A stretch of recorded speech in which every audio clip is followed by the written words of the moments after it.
예수님이 하신 말씀이나 또 행하신 일들이 참 많아요. 그래서 성경책에는 다 기록하지를 못했습니다. 그래서 하신 말씀이나 행하신 일들 중에 일부분을 또 모아서 기록한 책이 있어요. 그걸 외경이라고 합니다. 성경책에 기록된 그 외의 것을 기록한 책이다.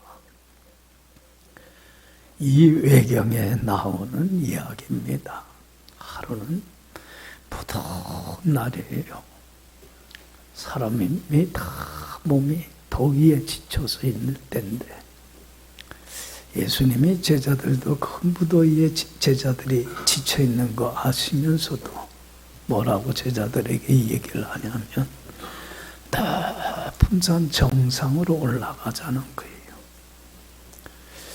등반을 하자는 거예요. 등산. 얼마나 힘들어. 몸은 지쳐 있는데 왜 또 그 더운 날 산을 올라가자고 그래. 그런데 또 거기서 끝난 게 아니라 제자들한테 그래요. 산 밑에서 커다란 돌 두 개를 다 들고 올라가라는 거예요. 그냥 맨몸으로 올라가는 것도 힘든데. 그러니까 제자들이 어땠겠어요? 예수님의 말씀에 순종 안 할 수는 없으니까 투덜하면서 왜 이 무더운 날, 왜 힘들게 돌을 둘씩이나 들고 올라가라고 그러노?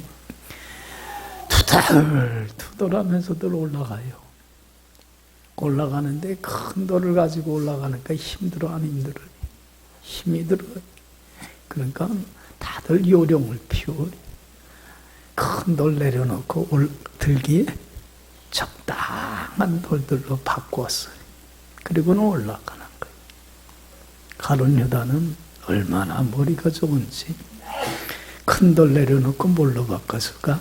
조그만 조약돌 같은 거로 두 개를 탁 들고서 올라가는 거예요. 그러면 신나게 또 올라가요. 근데 예수님의 제자 중 하나인 베드로는 이 사람이 융통성이 없어. 앞뒤가 꽉 막혔어. 요령을 피울 줄을 몰라.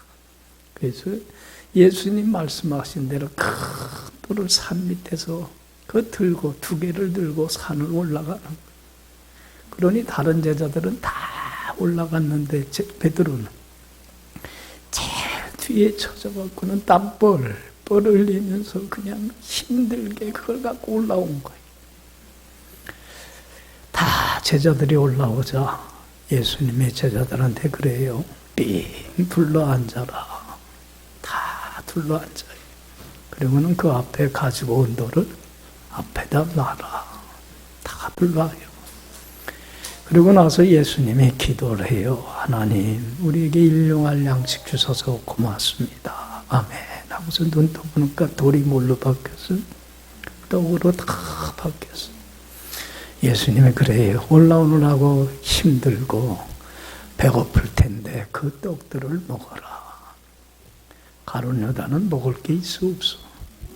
그 조그만 거 두 개 한 입에 쏙 넣어버리고 마니까 끝나버리고 말아. 근데 베드로는 얼마나 큰 떡이 앞에 놓여있는지 자신도 실컷 먹고 또 배부르지 못한 그 주위에 있는 제자들한테 다 나눠줬다고 하는 얘기예요. 여러분, 이것을 이 이야기를 통해서 우리가 꼭 배워야 될 게 있어요. 우리 예수 믿는 사람들이 꼭 배워야 될 것, 반드시 배워야 될 건 뭐를 배워야 되냐면 평생 우리 크리스찬들이 평생 훈련 싸우면서 배워야 할 게 뭐냐면 순종의 덕을 배워야 돼. 무슨 덕이요? 순종의 덕을 꼭 배우세요. 다른 건 몰라도 순종의 덕은 배워야 돼. 여러분들 잘 알듯이 예수님의 12제자들을 예수님은 다 사랑했어요. 그런데 이 12제자 중에 특별히 세 사람을 더 예수님은 특별히 더 많이 사랑했어요. 누구예요? 베드로하고 야고보, 요한은 특별히 주님이 더 많이 사랑했어요. 근데 이 세 제자 중에서도 또 가장 예수님한테 사랑 많이 받은 제자가 있어요. 누구예요? 베드로요. 여러분들, 이 베드로는 수제자가 돼서 예수님의 가장 큰 사랑을 받습니다. 왜 베드로를 예수님께서는 가장 사랑하고 아꼈을까? 베드로는 뭐가 몸에 뱄어요? 순종의 덕이 몸에 배어서 살았기 때문에 그래요. 여러분들, 이 베드로의 사람 됨됨이 어떤 사람인가, 인성이 그러니까 성경을 보면 베드로의 됨됨이를 한마디로 얘기하라면 베드로는 참 단순한 사람이에요. 단순해. 여러분들 베드로가 제자로 부름받기 전에 갈릴리 바다 고기를 잡으러 나갔다가 못 잡고 새벽에 돌아와서 그물 씻고 있을 때 예수님이 찾아와서 뭐라고 그랬어요? 베드로야, 너 깊은 데로 가서 그물을 내려 고기를 잡어. 그러니까 베드로가 그때 예수님의 말씀이 뭐라고 그랬어요? 내가 밤새도록 수고하였으되 얻은 것 없지만 말씀에 의지하여 내가 그대로 순종하겠습니다. 여러분들, 그럴 때에 그 그물이 찢어질 정도로 엄청난 큰 은혜를 경험을 해요. 여러분들, 이 베드로는요 참 단순해요. 복잡하지 않아. 이것저것 생각을 안 해요. 그래서 주님이 무슨 말씀을 하든지 순종할 줄 아는, 뭐를 몸에 새겼어요? 순종의 덕을 세운 사람. 여러분들, 왜 오늘날 우리 크리스찬들이 주님이 무슨 말씀을 하든지 순종하고 따르는 이 순종의 덕을 배우질 못한 이유가 뭐냐면 복잡해. 생각이 너무 많아. 그러다 보니까 이렇게 저거 이것저것 생각을 하다 보니까 주님이 말씀대로 살지를 못하는 거예요. 여러분들, 평생 여러분들 순종의 덕을 배우고 싶으면 단순한 훈련을 하세요. 이 단순화도 훈련입니다. 이것저것 생각하고 따지지 마세요. 그냥 주님이 무슨 말씀을 하든지 뭐라고 하면 돼요? 아멘하고 순종하며 따르세요. 할렐루야. 여러분들, 순종의 덕을 배우게 되면요, 날 설교하지만 주님 안에서 뭘 누리며 살게 돼요? 내가 나를 힘들게 하고 고통스럽게 하는 모든, 내가 벗어나기를 원하는 모든 문제로부터 벗어난 참된 자유와 쉼과 안식을 누리고 주님 주시는 평화를 맛보며 주님이 주시는 온갖 좋은 것들이 차고 넘쳐나는 가장 행복한 인생을 살게 됩니다. 할렐루야. 왜 많은 사람들이 그 자유를 상실하고 왜 쉼과 안식을 잃어버리고 피곤과 곤비함에 지쳐서 힘들고 고달픈 참 불행한 인생을 사는 이유가 뭐냐면 뭘 배우질 못했어요? 순종의 덕을 배우지를 못했기 때문에 그래요. 여러분, 단순해서 이 순종의 덕을 배워갈 수 있기를 바랍니다. 순종이라고 하는 건 겸손한 사람만이 순종할 수 있어요. 그렇기 때문에 겸손한 자는 순종을 몸에 배고 살아갑니다. 생각해 보세요. 나보다 다른 사람을 높이고 나보다 더 존중히 여기는 사람은 다른 사람의 말을 잘 경청해요, 안 해요? 잘 경청하고 그리고 따를 줄 알아요. 겸손한 사람만이 순종의 덕을 배워가고 주님이 주시는 은혜와 축복에 참여를 할 수가 있어요. 여러분 보세요. 하나님을 사랑하는 사람은요, 하나님을 참 존중히 여깁니다. 그래서 주님의 말씀을 잘 듣고 순종하고 따름으로 순종의 삶을 살게 됩니다. 또한 이웃을 사랑하는 사람은요, 여러분들 봐요. 이웃을 내 몸과 같이 사랑하라 했는데, 이웃이라는 게 성경에서 말하는 이웃은 누구를 가리켜요? 예? 나 외에 다른 모든 사람, 우리 옆집 사람을 이웃이라고 그러는 게 아니고, 성경에서 말하는 이웃은 하나님이 사랑하는 모든 사람을 포괄하는 거예요. 그렇기 때문에 이웃을 사랑하는 사람은 정말로 다른 사람을 존중히 여겨요. 그 사람이 뭐 나이가 많든 어리든 배웠든 못 배웠든 차별을 하질 않아요. 그리고 그 사람을 존중히 여기며 그 말을 잘 경청하고 따라줘요. 겸손한 사람이 참 순종의 삶을 살게 됩니다. 그런데 생각해 보세요. 하나님을 사랑하고 이웃을 사랑하는 이 모든 삶의 시작점, 출발점, 근본이 되는 건 뭐겠어요? 부모를 사랑하는 겁니다. 이게 모든 삶의 시작이요, 출발점이 돼요. 여러분, 부모를 사람이 태어나서 제일 먼저 맺게 되는 관계가 누구와의 관계입니까? 부모와의 관계. 그래서 부모를 진심으로 사랑하며 부모를 존중히 여겨 부모의 말을 잘 경청하고 따라줄 줄 아는 사람은 여러분들 누구를 존중히 여길 줄 알아요? 위로 하나님을 존중히 여깁니다. 하나님을 진심으로 사랑할 줄 압니다. 그래서 하나님을 존중히 여기며 주님의 말을 듣고 따르고 순종하며 살아가게 됩니다. 또한 부모를 사랑할 줄 아는 사람은 하나님만 사랑하는 게 아니라 옆으로 수평적으로 누구를 사랑해요? 나 외에 모든 하나님이 사랑하는 사람들을 사랑할 줄 압니다. 그래서 그들을 존중히 여기며 그들의 말을 잘 경청하고 따라줍니다. 여러분들 보세요.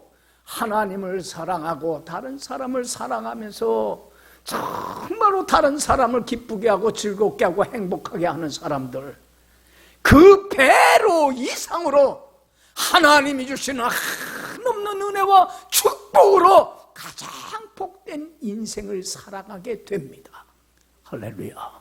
그래서 우리 예수 믿는 사람들은 순종의 덕을 배워야 되는데, 하나님이 주신 모든 규례와 법도와 명령을 다 따라야 돼요. 그런데 여러분들, 하나님이 주신 이 명령, 이렇게 살아가라고 하는 명령들, 이 계명들, 많은 계명이 있지만은 이 계명을 열로 줄이라고 하면은 무슨 계명이에요? 그게 10계명이에요. 그 모든 계명의 내용을 10가지로 줄인 거예요. 그러면 10계명도 우리가 반드시 지켜야 되는 계명인데, 이 10개의 계명을 둘로 줄이면 뭐예요? 하나님을 사랑하라는 거. 1계명서부터 4계명까지는 하나님을 사랑해서 하나님의 명령에 이렇게 순종하며 살라는 거예요. 그리고 5번째서부터 10번째 계명은 누구를 사랑하라는 거예요? 이웃을 내 몸과 같이 사랑하라는 거예요. 그래서 정말로 이웃에게 이렇게 살아가라는 거예요. 10계명을 둘로 줄이면 하나님 사랑과 이웃 사랑이에요.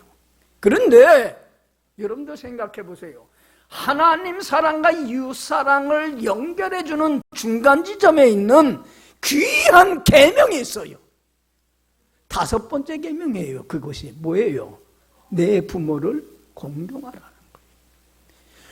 부모를 사랑하고 부모를 공경하는 것이 매우 중요하다는 거예요. 왜냐하면 사람이 태어나서 사람과 맺는 가장 첫 번째 관계가 부모와의 관계인데, 부모를 존중히 여길 줄 아는 사람은 누구를 존중히 여겨요?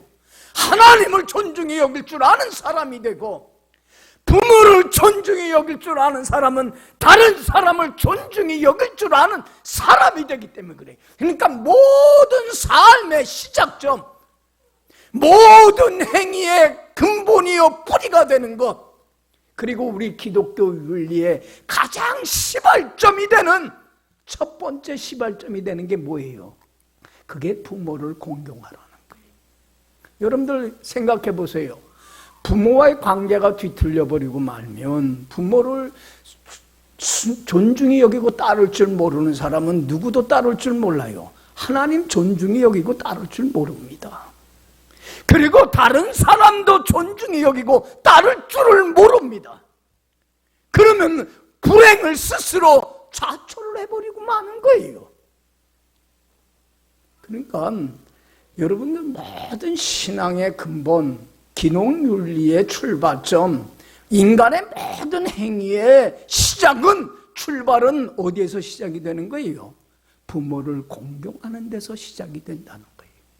그래서 오늘 여러분들, 오늘 본문 말씀은 여러분들 참 잘하는 말씀이에요. 우리가 뭐 어버이 주일만 되면 늘 생각하고 듣는 말씀이지만 여러분들 이 말씀을 마음에 깊이 새기세요. 그리고 이 말씀대로 살아가면 돼요. 자, 1절 3절 다시 한번 읽어봅시다. 1절 3절 자녀들아 주 안에서 너희 부모에게 순종하라. 이것이 옳으니라. 내 아버지와 어머니를 공경하라.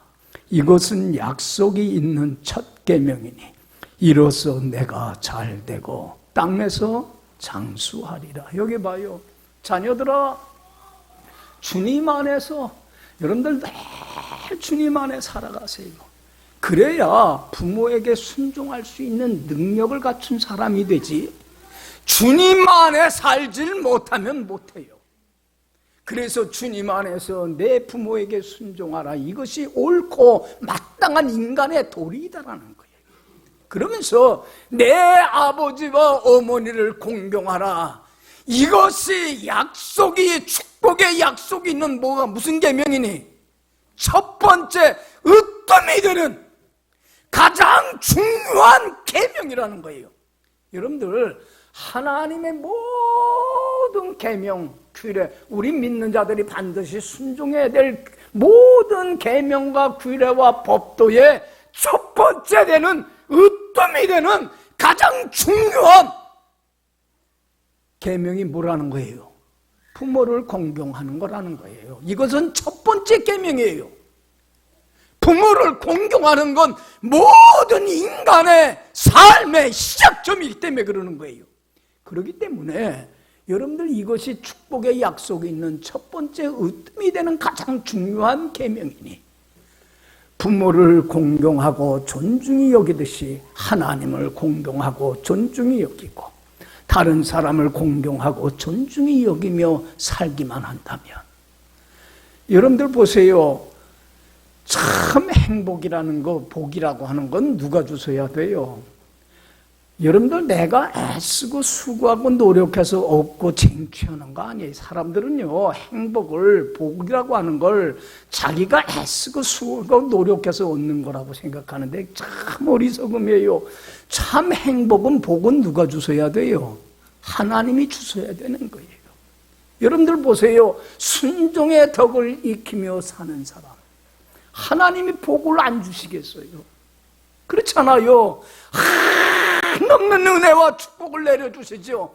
그래서 이것이 축복의 약속이 있는 첫 번째 계명이니 이로써 너희가 땅에서 어떻게 돼요?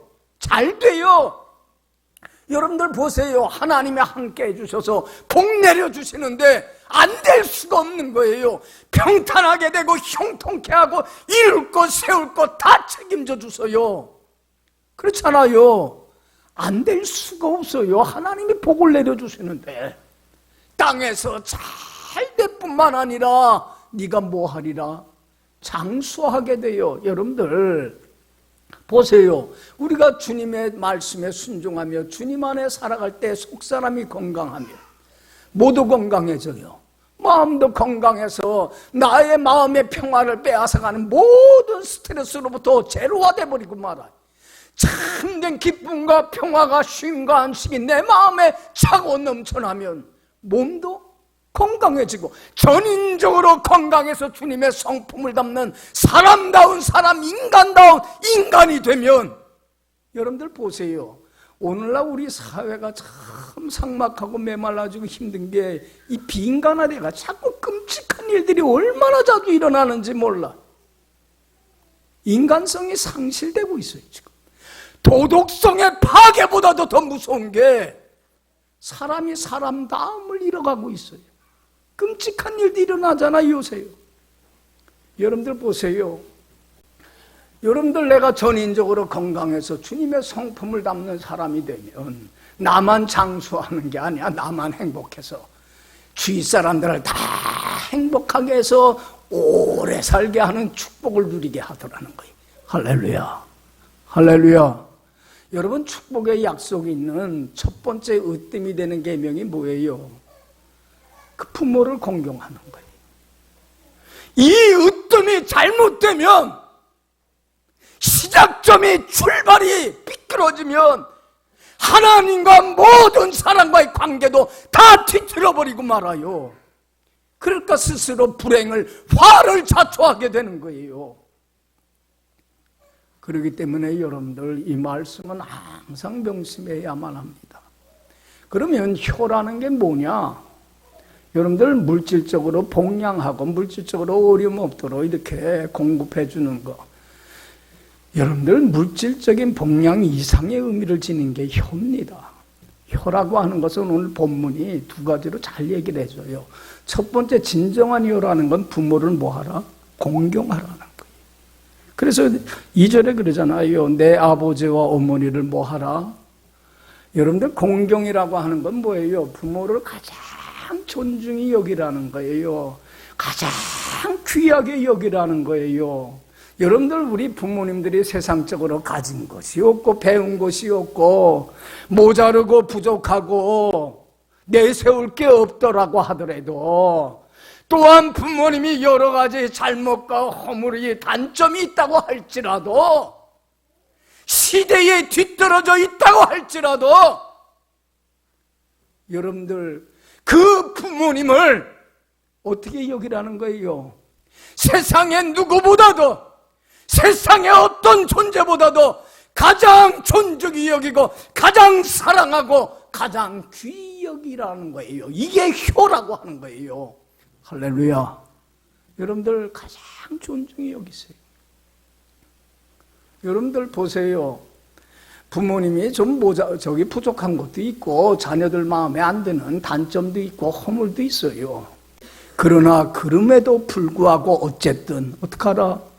부모를 가장 존중히 여겨라. 이것이 부모를 기쁘게 하는 진정한 효다. 여러분들 이 서울에 가면 효자동이라고 있어요. 아시는 분들이 있을 거예요. 왜 이 동네가 효자동이 됐냐면 할아버지가 손자하고 하루는 겨울날 같이 한 이불을 덮고 잤어요.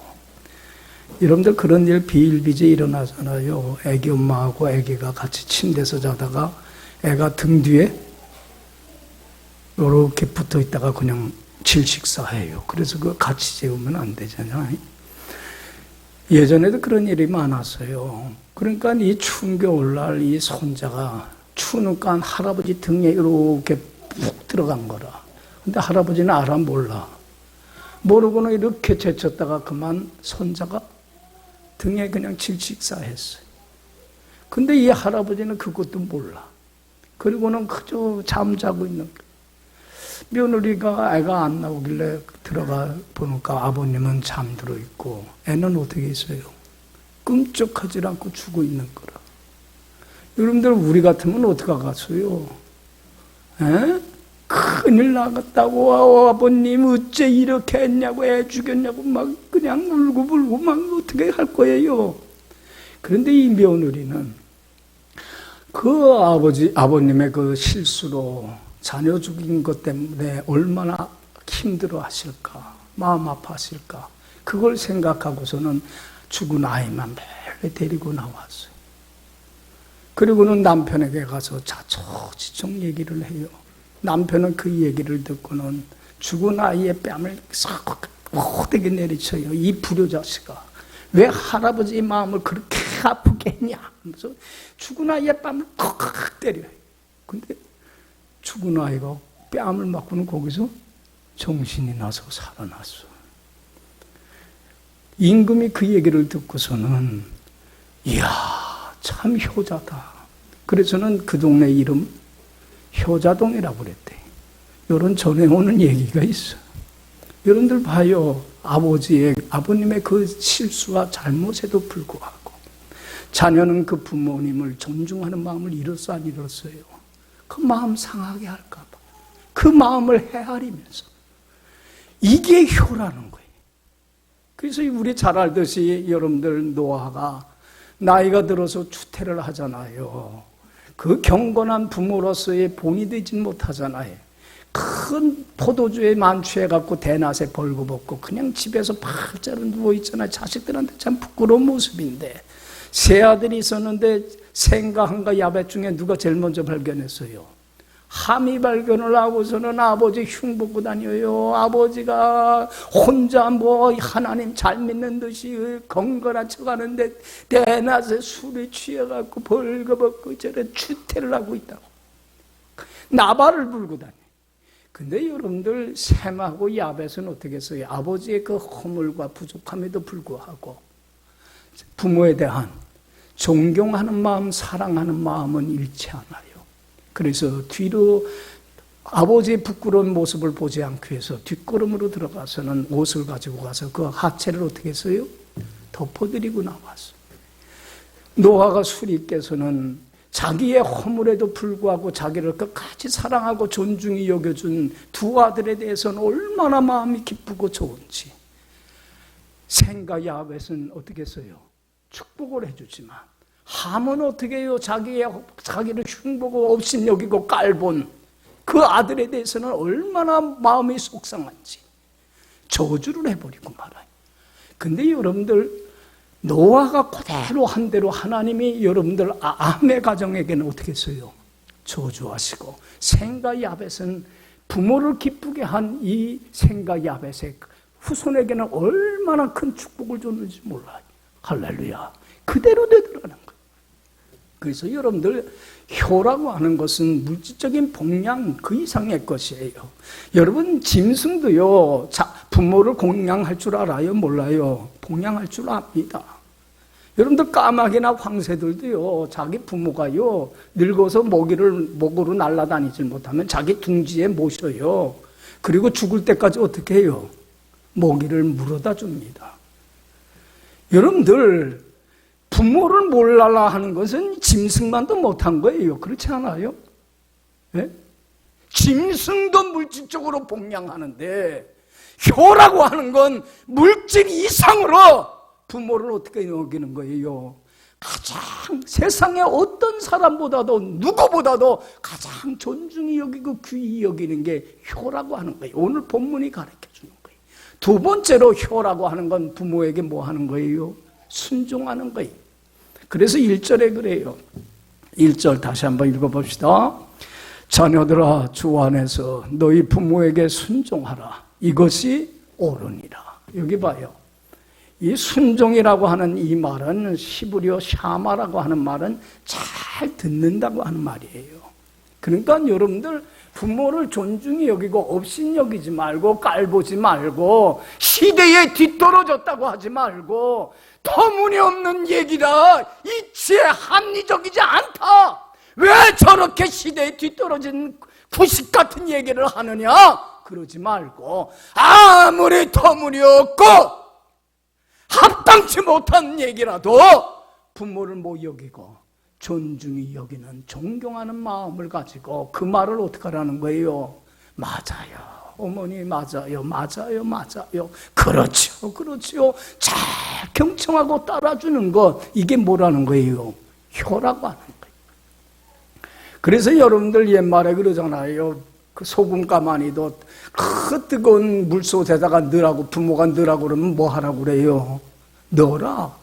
여러분들, 그 소금 가마니 뜨거운 끓는 물에 넣으면 어떻게 돼요? 소금이 다 녹아 없어지잖아요. 터무니없잖아요. 그렇지만 부모의 말이라고 한다면 존중히 여기고 무시하지 말고 잘 경청하고 따라줘라. 이것이 옳으니라. 이것이 자식된 도리이니라. 할렐루야.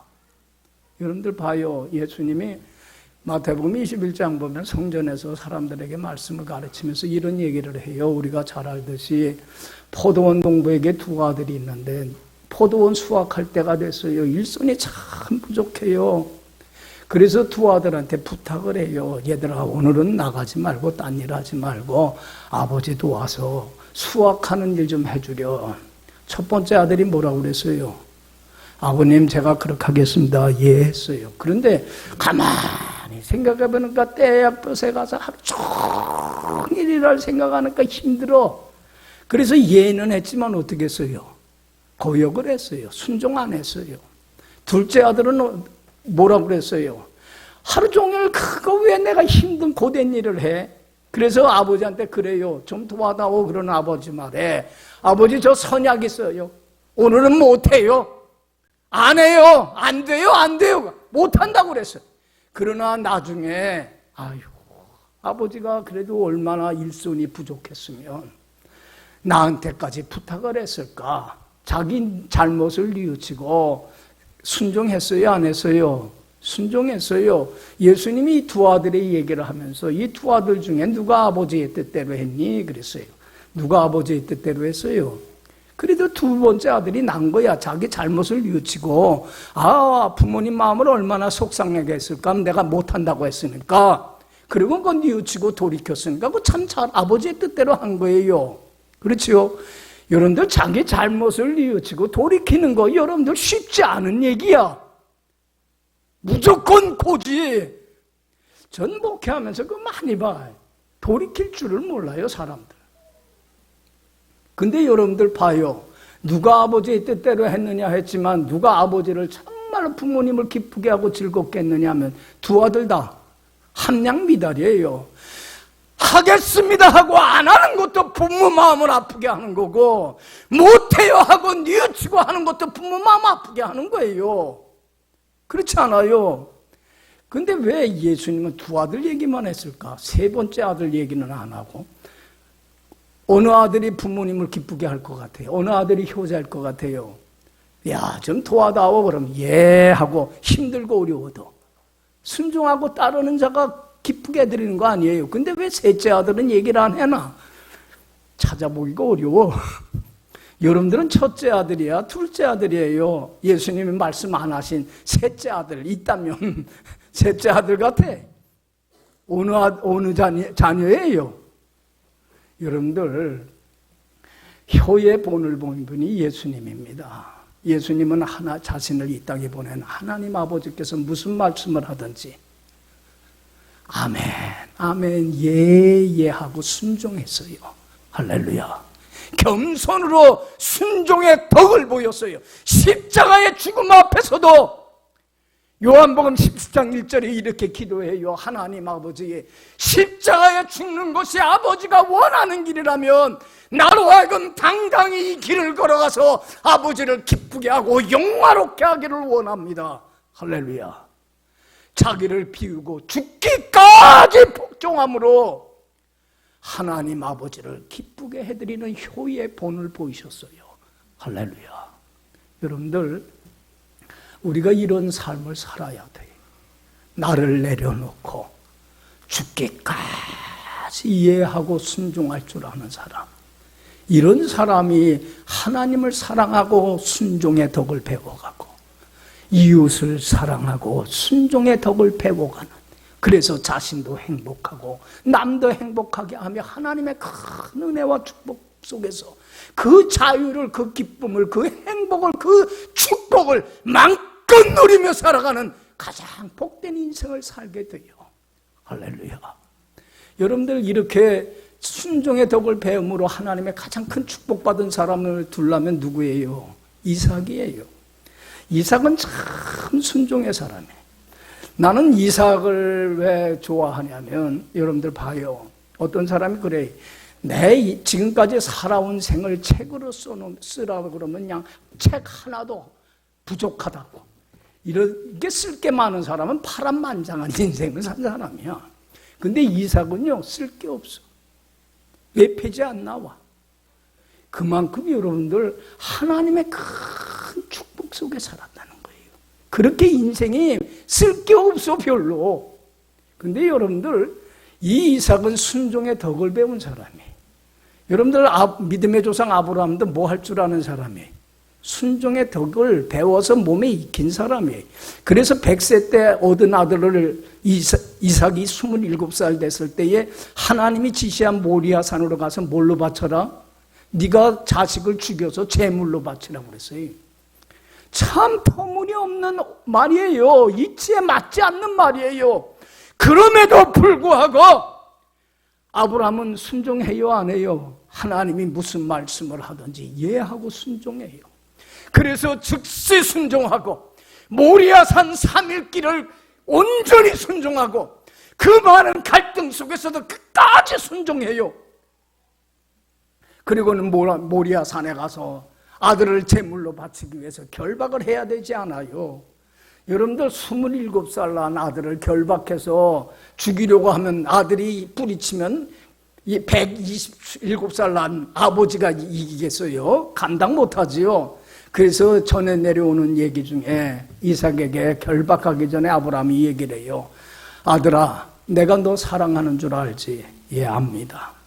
나는 내 목숨보다도 널 더 사랑해. 그러나 너보다 하나님을 나는 더 사랑한단다. 그래서 하나님이 너를 제물로 바치라고 그랬어. 그래서 지금 나는 너를 결박하고 너를 잡아서 제물로 바치려고 한다. 이삭에게 얘기를 해요. 우리 같으면 뭐라고 그러겠어? 부모님이 너 죽이겠다 그러면 이런 노망이 든 분이 있나? 에? 말도 안 되는 소리 하지 말라고 그렇잖아요. 그럴 텐데 이삭이 그래요. 아버지 하나님이 정말 그렇게 말씀하셨습니까? 그렇게 했어. 그러면 저 제물로 바치세요. 아버지의 말에 어떻게 해요? 아버지를 존경하는 마음, 사랑하는 마음 잃지 않고 그대로 순종을 해요. 그래서 하나님이 그때에 준비한 양을, 예배해 놓은 양을 대신 제물로 바치게 하고 아브라함에게만 축복한 게 아니라 이삭에게 축복을 해주시는데 땅에서 잘 되고 장수하는 엄청난 은혜와 축복이 이삭에게 임하더라는 거예요. 할렐루야, 할렐루야. 여러분들, 오늘 우리 어버이 주일 예배를 드렸지만 어버이 주일 그냥 지내지 마시고 우리 예수 믿는 사람들이 평생 배워야 되고 우리가 몸에 익혀야 될 것은 뭐를 배워야 돼요? 겸손으로 순종하는 순종의 덕을 익혀야 돼요. 오늘날 우리 이 사회가 점점 힘들고 고달파지고 삭막해지고 메말라지는 게 순종의 덕을 배우질 못했어요. 그래서 여러분들 순종하면 자기가 무시당한다고 생각하고 자존심 상한다고 생각을 하고 이해하고 따를 줄 모르는 이런 우리 시대를 우리는 살고 있어요. 이 시대 속에 어느 것보다도 겸손으로 순종의 덕을 몸에 배우는 것만큼 귀한 것 없습니다. 모든 삶의 시작이 되고 출발점이 되고 근본이 되고 모든 기독 윤리의 뿌리가 되는 것은 부모를 어떻게 하는 거예요? 공경하는 겁니다. 부모를 가장 존중히 여기고 부모의 말을 잘 경청하고 따라주는 것만큼 부모를 기쁘게 해드리는 것 없고 이런 사람만이 하나님을 사랑하고 다른 사람을 사랑하면서 순종의 덕을 배워가면서 하나님과 사람 앞에 은총과 귀중히 여김을 받고 가장 축복받고 사랑받는 복된 인생으로 새로워집니다. 오늘 어버이 주일을 통해서 하나님이 주신 이 말씀 마음에 새기고 이 말씀대로 살아가 하나님의 약속 있는 이 축복이 그대로 여러분들의 삶과 가정과 자녀들에게 이어지기를 간절히 축원합니다. 기도합시다.